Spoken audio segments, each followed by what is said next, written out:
Express. फिलहाल जो है मेरे साथ भानु प्रताप जी है, राष्ट्रीय जनहित संघर्ष पार्टी के राष्ट्रीय अध्यक्ष है, सुप्रीम कोर्ट के वरिष्ठ वकील भी है, और विपक्ष की एक मजबूत आवाज जो लगातार जो है ईवीएम की तमाम मुद्दों को लेकर जो है सड़कों पर आपको दिखाई देता है। महंगाई का मुद्दा हो, बेरोजगारी का मुद्दा हो, प्राइवेटाइजेशन का मुद्दा हो, हर मुद्दे पर जो है बेबाकी से अपनी राय रखते हैं। आज बातचीत कर लेते हैं। सर, आपका स्वागत है टाइम्स एक्सप्रेस। शुक्रिया। सर, कैसे आप देख रहे हैं जिस तरीके से पूरे देश भर में आंदोलन का एक दौर चल पड़ रहा है, विपक्ष जो है सड़कों पर दिखने की कोशिश भी कर रहा है, महंगाई का मुद्दा है, रेल रोकने की बात करता है, लेकिन कहीं ना कहीं ऐसा लग रहा है कि बीजेपी के सामने विपक्ष जो है बेहद कमजोर साबित हो रहा है। सड़कों पर उस तरह से उपस्थिति दर्ज नहीं हो पा रही है। बैंकों की भी जो हड़ताल की बात कही जा रही थी, और सड़कों पर जिस तरीके से दिखना चाहिए था कि अगर महंगाई है जो वास्तविकता है, लेकिन उस तरीके से जनता सड़कों पर नहीं आ पा रही है। आप कैसे देख रहे हैं? फिर आप लोग कहते हैं कि भाई ईवीएम का मुद्दा है।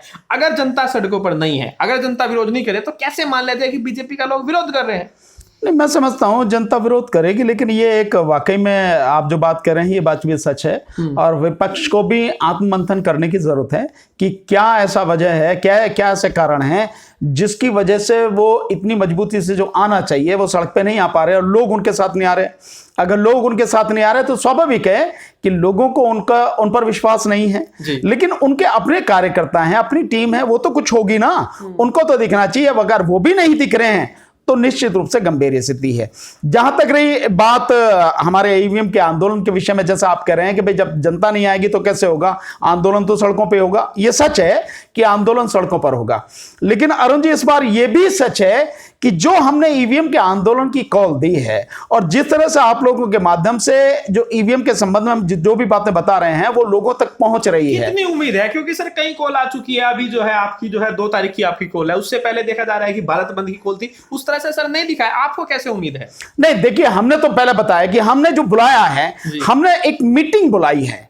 इस तरह से मानिए कि जो मुख्य लोग हैं, हमने बेसिकली उनकी मीटिंग बुलाई, जो लोग वाकई में इससे पीड़ित हैं या चाहते हैं कि यह आंदोलन खड़ा हो और यह आंदोलन पूरी मजबूती के साथ पूरे देश में फैले, ये जन आंदोलन का रूप ले।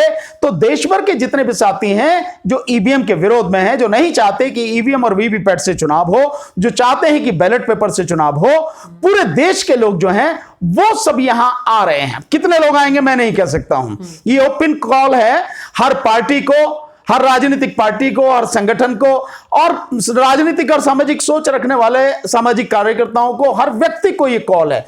कितने आएंगे हमें नहीं पता, हमने व्यवस्था की है, देखते हैं क्या होता है, जैसे भी स्थिति होगी। हालांकि हम ये भी कह रहे हैं कि लोग, ये सही टाइम है क्योंकि चुनाव खत्म होने के बाद जो है ईवीएम का आंदोलन शुरू हो गया। हालांकि कई लोग कहते हैं चुनाव से पहले जो है इसको आपको जो है स्पीड देनी चाहिए थी। नहीं, हमने इससे पहले भी स्पीड देने की कोशिश की। ऐसा कोई हम पे आरोप लगाता है तो वो गलत आरोप है। हमने लगातार कोशिश की। हाँ, उस समय लोगों का इतना साथ नहीं था, लेकिन अब जो मैं देख रहा हूं वो लोगों का जो रेस्पॉन्स है वो अभूतपूर्व है। इससे पहले इतना रेस्पॉन्स कम से कम हमें नहीं मिला। बाकी की मैं नहीं कहता कि जो लोग भी कर रहे हैं क्या स्थिति, पर हमारी जहां तक बात है, हमारी पार्टी राष्ट्रीय जनहित संघर्ष पार्टी और हम लोग जो कर रहे हैं वो इस बार जो रेस्पॉन्स है वो बहुत ही अभूतपूर्व रेस्पॉन्स है। और मैं आपको कह रहे थे जब चुनाव हो रहा था कि ये लोकतंत्र बचाने का आखिरी चुनाव है, अखिलेश यादव भी वही बातें कह रहे थे, लेकिन क्या अब ये जो नतीजे है ये अखिलेश यादव आपके गठबंधन को अब जो है समझ में आ गया? हाँ भाई यही सब नहीं, देखिए, नहीं, हमें बिल्कुल समझ में, हमारा मतलब ही नहीं, हमें मालूम है कि बेईमानी हुई है और हमने नतीजे एक्सेप्ट, मैंने नतीजे एक्सेप्ट नहीं किए हैं, हमारी पार्टी ने, राष्ट्रीय जनहित संघर्ष पार्टी ने नतीजे एक्सेप्ट नहीं किए हैं। हम तो कह रहे हैं नहीं, काहे का जनादेश है? जनादेश तो बीजेपी के खिलाफ है। जनादेश तो 3/4 बहुमत से समाजवादी पार्टी की सरकार है, अगर सही माने में जनादेश की बात करो तो। और ये हमारी बात से तो होती है बैलेट पेपर से, जिसमें 51.5% यानी लगभग 52% वोट समाजवादी पार्टी को मिला है, और इसके साथ साथ 304 सीटों पर वो आगे है। हम यही बात कह रहे हैं कि 300 से ज्यादा जीतेंगे, 3/4 बहुमत से सरकार बनेगी। लेकिन जब ईवीएम पे इतना बड़ा घोटाला किया है, बेईमानी इतनी जबरदस्त तरीके से चुनाव आयोग ने की है और सरकार जबरदस्ती बनाई है, और उत्तर प्रदेश के जो अधिकारी हैं, आईएएस आईपीएस ऑफिसर्स वगैरह हैं, जो डीएम एसडीएम वगैरह, जिन्होंने इस सारे उसमें जो है कई सीटों पर जो बेईमानी करके बीजेपी के हारे हुए कैंडिडेट को जबरदस्ती जिताया है और सपा के जबरदस्ती जो जीते हुए कैंडिडेट है उनको हराया है, उस सबसे ये बेईमानी से, इस गुंडागर्दी से ये जीत हुई है, ये सरकार बनी। जाता है कि एक परसेप्शन भी तैयार हो गया कि अब चुनाव जीतने के लिए कुछ कंपनियों की जरूरत होती है, जैसे एक पीके की कंपनी है, कि भाई हम जो है चुनाव जिताने का ठेका लेते हैं, तो वो जब तक जिसके साथ होगा वो ही जीतेगा। पहले मोदी जी के साथ होता है, विपक्ष के साथ जिससे साथ जाते हैं वो जीत जाते हैं। अब जो है कहा जा रहा है कि भाई कांग्रेस के साथ नजदीकी, अब गुजरात में चुनाव होने वाला है, तो क्या चुनाव जीतने के लिए जो पूरी मशीनरी है क्या उसकी कमी रह गई कहीं? भाई मैं उस मशीनरी की तो बात नहीं कहता, लेकिन हाँ एक मशीनरी की बात कहता हूं, एक कंपनी की बात कहता हूं। जो चुनाव आयोग कंपनी बन गया है और वो बीजेपी की प्राइवेट लिमिटेड कंपनी जो बन गया है, वो निश्चित रूप से ईवीएम में घोटाला करके सरकार को बनाता है, चुनाव जिताता है, ये तो पक्की बात है। इसके अलावा कोई और कंपनी वो चुनाव जिताने की बात कर रही है, अगर ईवीएम है तो वो जिता पाएगी, और ईवीएम उसके कब्जे में नहीं है, उसके कंट्रोल में नहीं है। और ईवीएम किसके कंट्रोल में है? बीजेपी के, क्योंकि चुनाव आयोग बीजेपी की गुलामी करता है, बेईमानी उसके लिए करता है।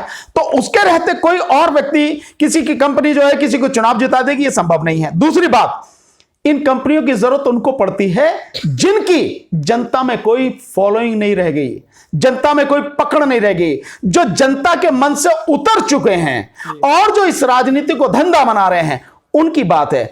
नहीं तो राजनीति तो बहुत सीधी सीधी जनता पर होती है। राजनीति भी तो बदल रही है, जिस तरीके से राजनीति बदल रही है उसी के हिसाब से अगर राजनीतिक पार्टियां उसी में ढल जाएगी तो वो कामयाब रहेगी, नहीं तो नहीं। ये ऐसा आप मानते हैं, मैं नहीं मानता। देखिए राजनीतिक पार्टी, राजनीति हमेशा से वो रहती है कि जो लीडरशिप है, जो पार्टी है, उसकी कार्यप्रणाली कितनी साफ सुथरी है, कितनी मजबूत है, कितनी ईमानदारी से वो काम करती है, लोगों से कितनी जुड़ी होती है, लोगों के दुख दर्द में वो कितनी शामिल होती है, उनके मुद्दों को कितनी शिद्दत के साथ में, कितनी ईमानदारी के साथ में, कितनी ताकत के साथ में उठाती है, और ये उसी पर चलती है राजनीति।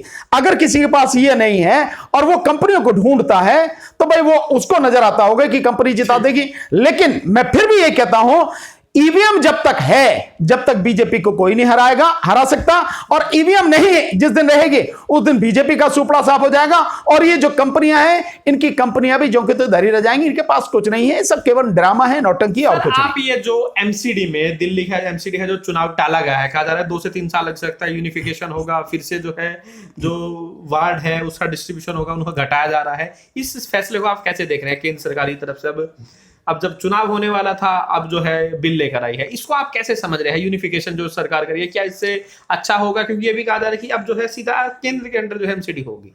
नहीं, देखिए केंद्र के अंडर तो अभी भी एमसीडी कहां है, बाहर कहां है भाई? एमसीडी जब बीजेपी है तो उस बीजेपी के हाथ में है, तो एमसीडी केंद्र के अंडर में। बात ये नहीं, बात देखिए यूनिफिकेशन आप ठीक है, नहीं, बिल्कुल भी ठीक नहीं है। यूनिफिकेशन आप कर रहे हैं, करते हैं, कोई दिक्कत नहीं है, बट यूनिफिकेशन के लिए इतनी देर करने की क्या जरूरत है?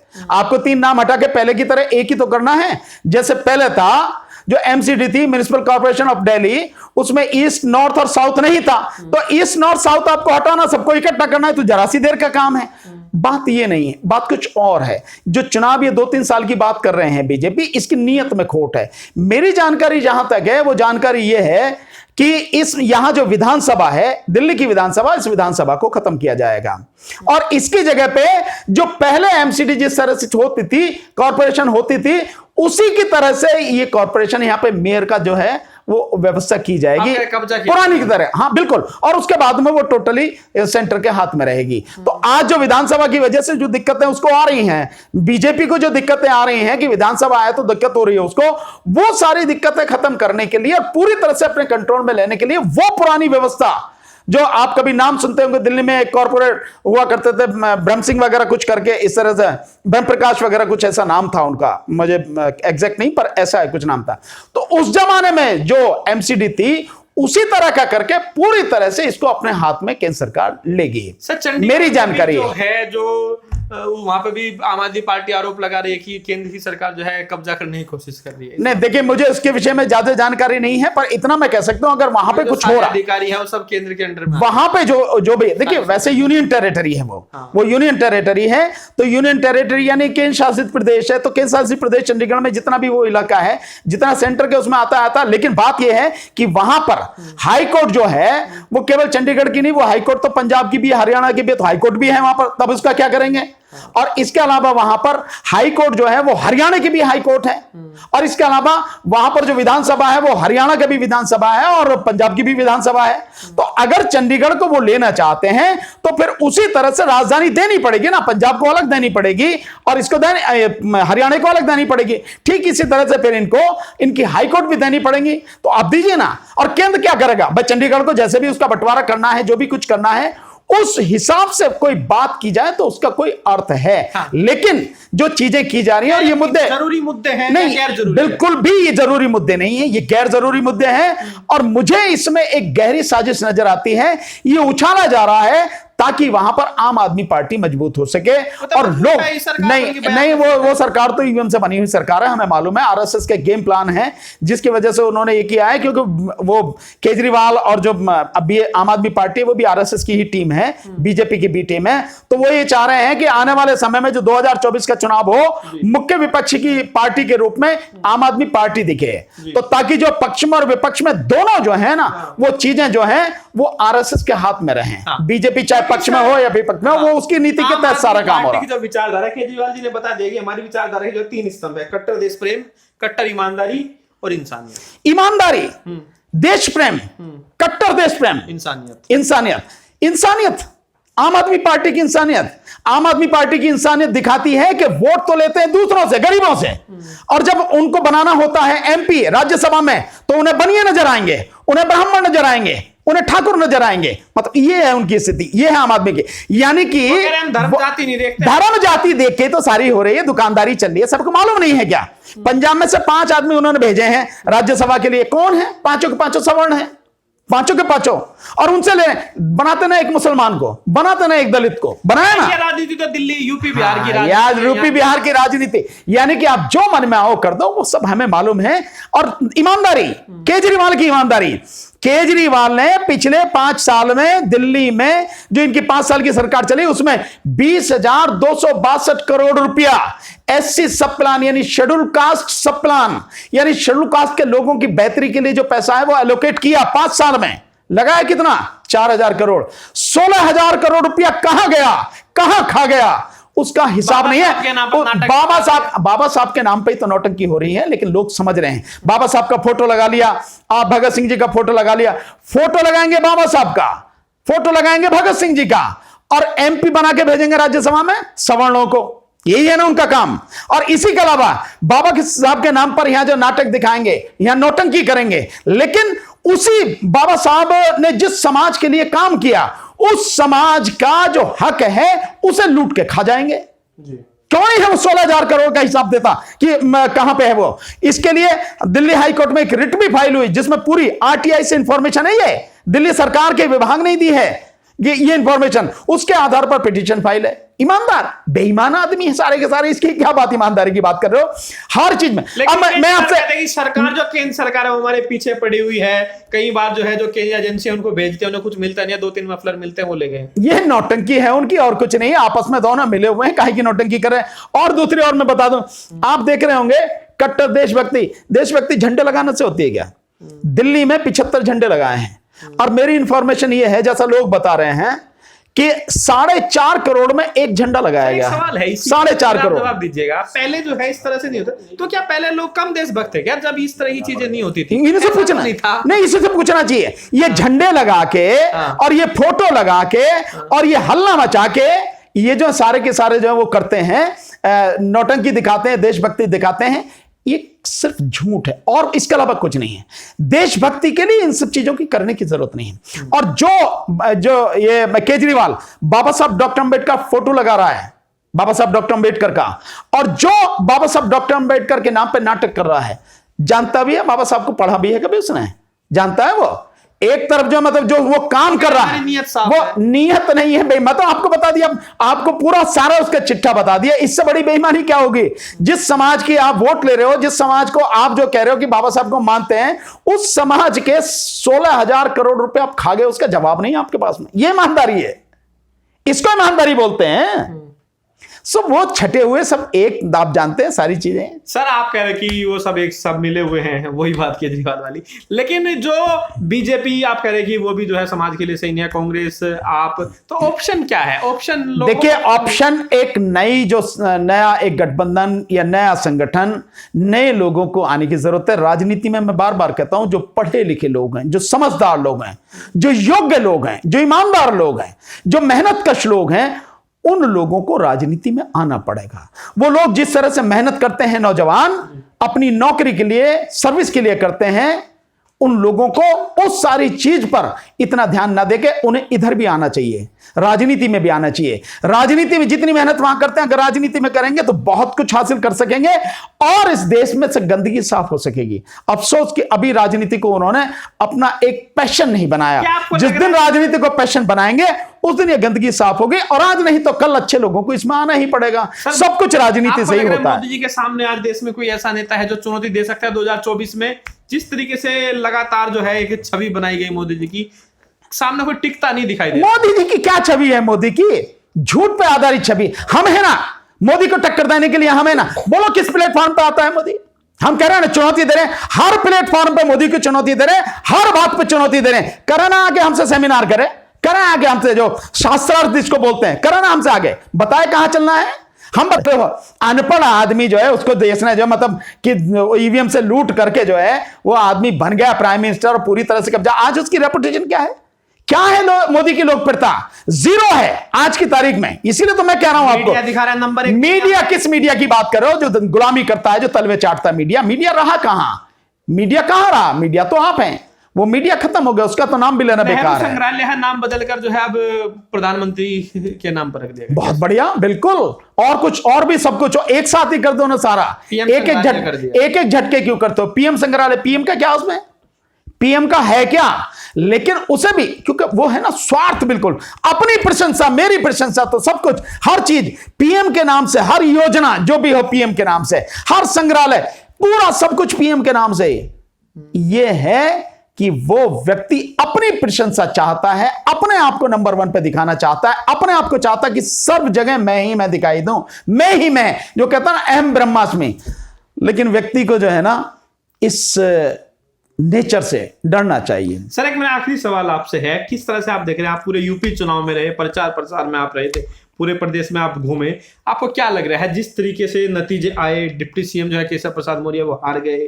कई लोग कह रहे थे कि भाई उनकी जो है कुर्सी जा सकती है, लेकिन कुर्सी तो बच गई, लेकिन जो है कद घटा दिया गया। मंत्रालय जो मिले हैं उसको लेकर लोग कह रहे हैं पहले जो है बड़ा सशक्त मंत्रालय था, उनके पास पीडब्ल्यूडी, अब की बात जितेंद्र प्रसाद वो दे दिया जो कांग्रेस से आए थे। कई लोग कह रहे हैं उनका कद घटा दिया गया है, कहीं ना कहीं सीमित कर दिया गया है। पिछली बार जिस तरह योगी आदित्यनाथ को चुनौती देते थे, उनसे पूछा जाता है भाई कौन मुख्यमंत्री होगा, कमल का निशान, तो इसके पीछे क्या वजह है? क्यों इस तरह की चीजें हुई? इसके पीछे आपको मूल वजह क्या लग रही है? उनके विषय में कोई चर्चा करने का मतलब नहीं, वो उनका काम है, जैसे करें, किसी का कद घटाएं बढ़ाएं, वो उनका। मैं उस बात को कह रहा हूं कि जैसा माहौल था, माहौल हमने ही नहीं, माहौल तो आपने भी देखा अरुण जी, माहौल तो बीजेपी के विरोध में था और बड़ी जबरदस्त तरीके से विरोध में था। समाजवादी की पार्टी के पक्ष में हवा नहीं थी, लहर नहीं थी, अंदर था, बवंडर था, यह स्थिति थी। और उस बवंडर को इन्होंने ईवीएम के माध्यम से सब बेकार कर दिया। तो समाजवादी, अन्यथा समाजवादी पार्टी की, जैसे मैंने पहले कहा, 300 से ज्यादा सीटें आती, 3/4 बहुमत से सरकार बनती, लेकिन प्रशासनिक गुंडागर्दी के दम पर और इलेक्शन कमीशन की ईवीएम के माध्यम से बेईमानी से इन्होंने सरकार बना ली। माहौल तो ये था, और वो माहौल तभी नहीं था, वो माहौल आज भी बरकरार है। बल्कि अगर मैं ये कहूं कि शायद आज की तारीख में वो माहौल कहीं और ज्यादा है, बीजेपी के विरोध में है, तो इसमें कोई अतिशयोक्ति नहीं होगी, इसमें कोई झूठ नहीं होगा। बुलडोजर शुरू हो गया योगी जी, वो कुछ भी कर लीजिए आप। जिसका कानून में विश्वास नहीं है वो जो चाहे कर ले। जब सरकार ही गुंडागर्दी से बनाई गई है तो भाई उसके बाद में क्या होगा ये सब लोगों को एहसास है। आपको क्या लग रहा है विपक्ष की और जो है आपकी खुद की क्या भविष्य लग रहा है राजनीति का?